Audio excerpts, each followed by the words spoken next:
Hello there, this is Welsh ASMR 82. Hey, how you doing? In today's video we're going to talk about the two semi-final results that you see in front of you, and in case you've been hiding under a rock for the last couple of days, we're going to talk about the final of the World Cup. We'll talk about all the goals, all the controversy, and catch up. However, I'm not going to talk about a review in this video of the whole tournament. I'm just going to talk about those three results, because I'm going to do a different video giving myself a little appraisal on my prediction video, which I released a couple of months ago. So I'll be critiquing my own predictions. So that should be quite funny. So stay tuned for that in a couple of days' time, because some of my predictions were absolutely bizarre, and we can have a good laugh at them.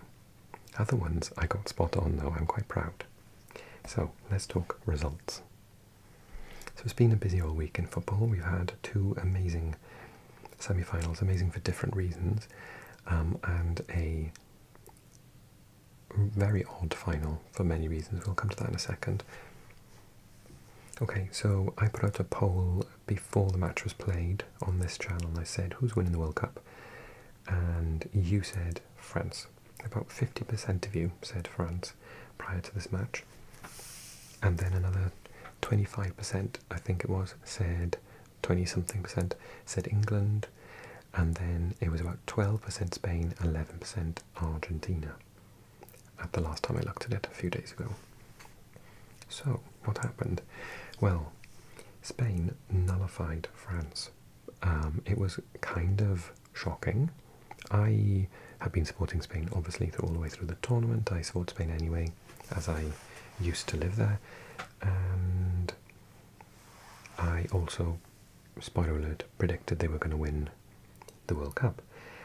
So I felt quite vindicated that I'd seen something that other people had obviously missed.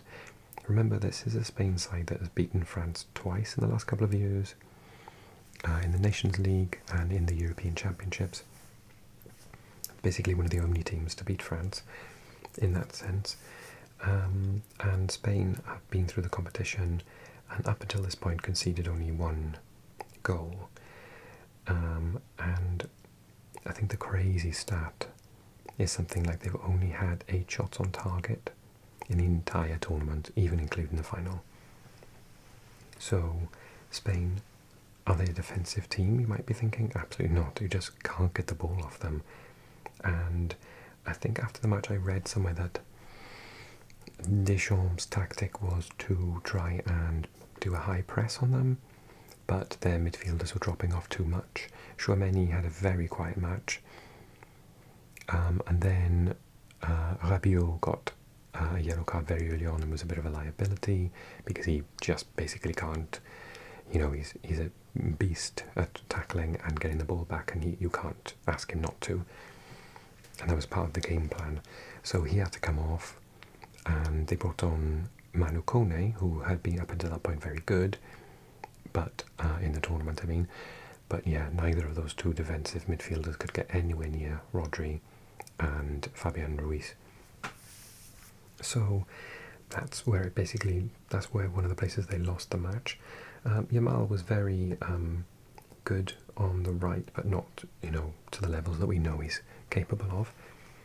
Oyarzabal is quite a quiet player in general. Olmo, I think, has had a decent tournament without scoring any goals. Baena, he's not really a left winger, and he finds it difficult to stretch the play. He's doing his best for the team. That midfield pair, with obviously what's his face to come in as well, Pedri, just fantastic. And then Borro had a very good game, scored. Kubarsi, fantastic all the way through the tournament. Laporte as well. Simon and Cucurella, who I think probably has been one of the players of the tournament at this point. And as you can see, Mbappe barely touched the ball. How many touches did he get? Had the most touches in the opposition box. Took the most shots, 3, completed the most dribbles.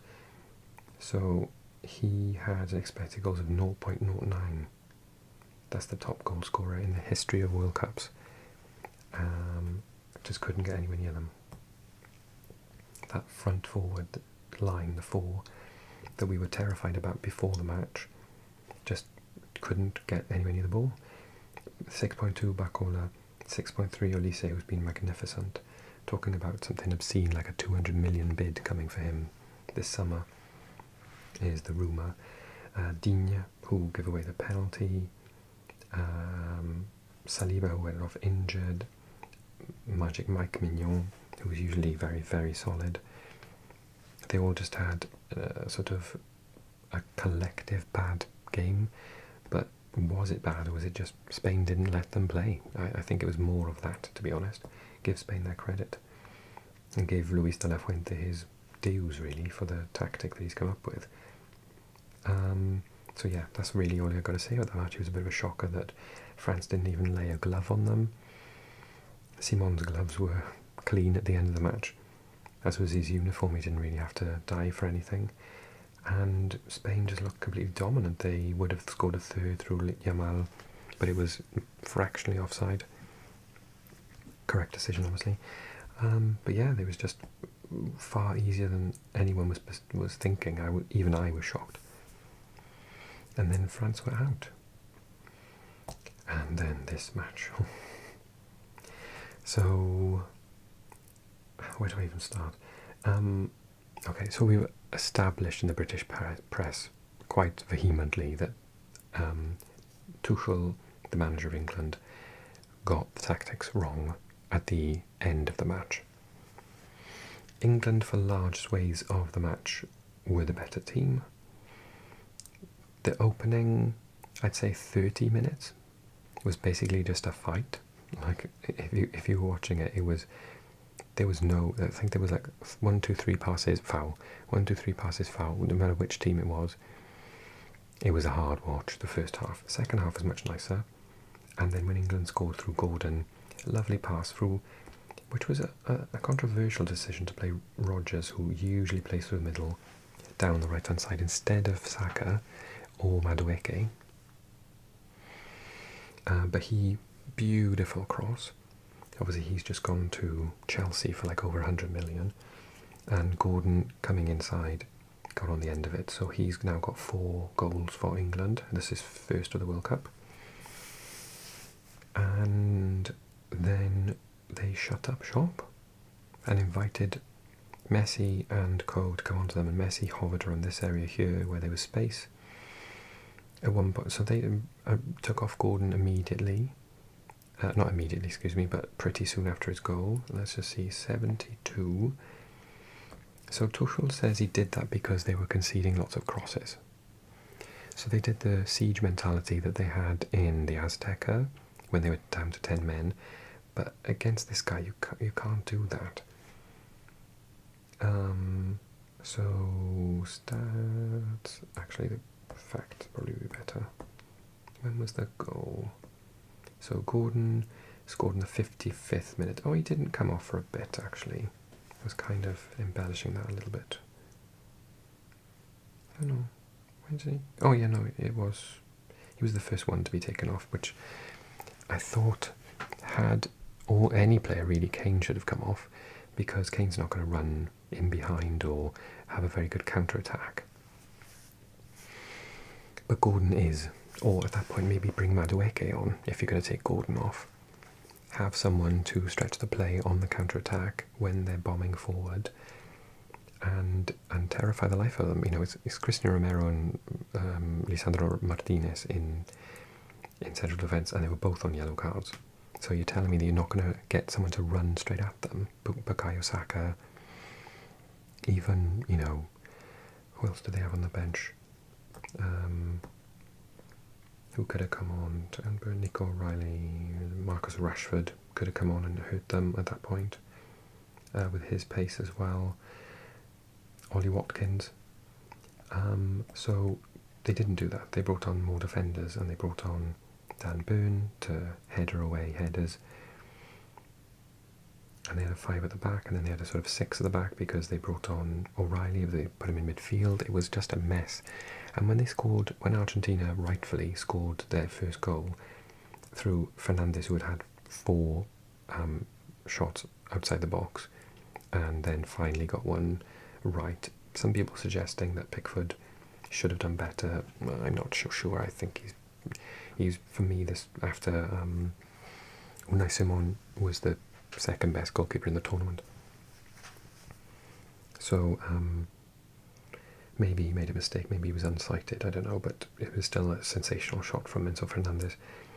And I thought, oh my god, if they're going to go to extra time, they're going to have to change their lineup, because they just got all defenders on now, apart from these two guys and Rodgers, but most of them were defending anyway. Bellingham was trying his best, and then they scored the second goal, and it was a header, and the analysts afterwards said, one of whom was a defender, said, you know, sometimes it actually is more difficult the more bodies you've got in the box, because you're like, oh well, who am I marking and who were they marking? And at that point then, basically the three big defenders, and they just left Lautaro Martinez to have his header in the middle of the box unopposed. And then they decided to bring on Ivan Toney and Marcus Rashford on the 90th minute to try and get back into it, but it was too late at that point.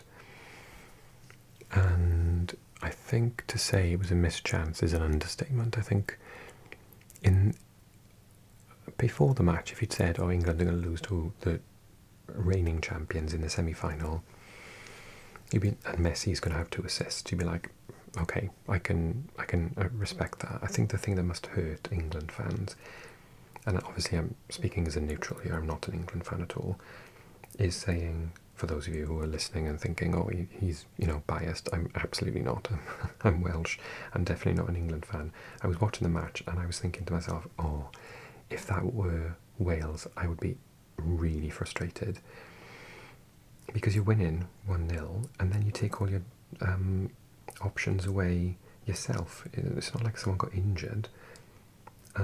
They literally shot themselves in the foot. And they just said to the best player in the history of football, yeah, come have a go. And he did. And what were they expecting to happen? So the final 20 minutes was, horrific from an England perspective, and fantastic for Argentina, because they just attacked with nothing on the counter-attack. Kane running around like, a headless chicken, trying to get back and help his teammates, but then leaving no one up front. Bellingham trying to dribble through 5 players.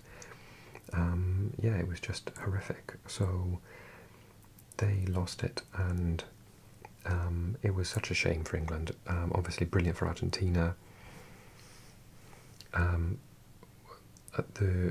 Some of the celebrations at the end of the match, I think, were heavily criticised here in the UK.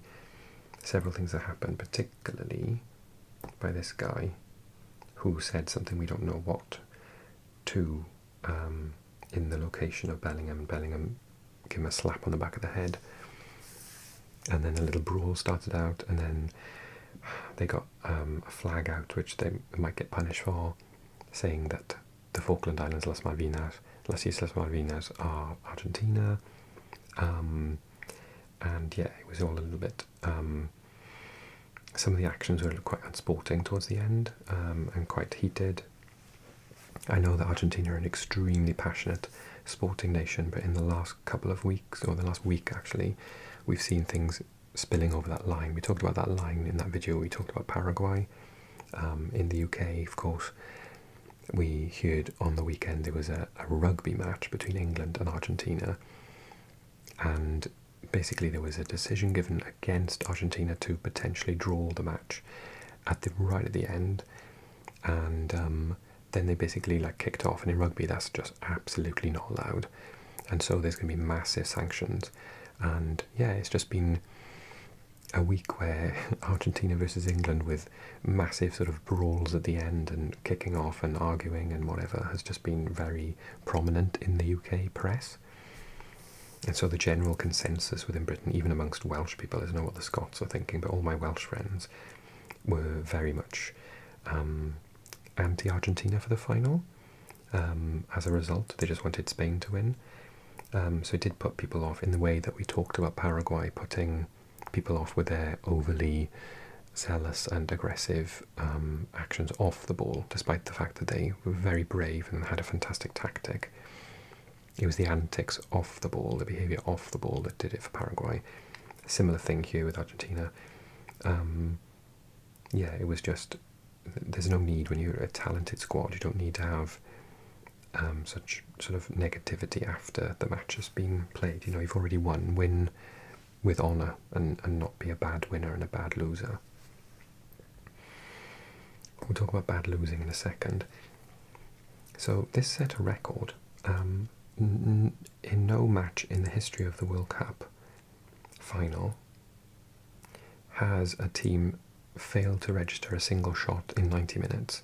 And I mean not even a shot, not necessarily on target, but not off target. So I think they got 3 in the end. No, they got 2, and they were both in extra time, and they were both off target. Spain simply dominated. Like, it was... I don't understand how Spain didn't win 5-0. They had 20 shots, 12 of which on target. They missed 3 big chances. They passed them to death.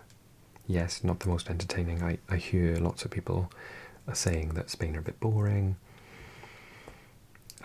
I personally, particularly being a Swansea City fan, love that tiki-taka play. I think it's not necessarily about pure entertainment. Like, don't get me wrong, I did love, like, for example, the Ange Postecoglou reign at Spurs, because it was chaos and it was exciting. Don't get me wrong, I do love that, but for someone I support, I want them to be in control, and I want them to pass the ball around nicely, and I want them to, you know, pick their moments. That's what I've been brought up on as a Swansea City fan here in Wales, and we've started to play a little bit more like that as a national team in Wales as well. We don't have anywhere near the ability of the Spanish players, but we're trying to do something similar. So I really appreciate that style of football. Yes, I agree with you, it's not the most entertaining at times, it can be a bit boring.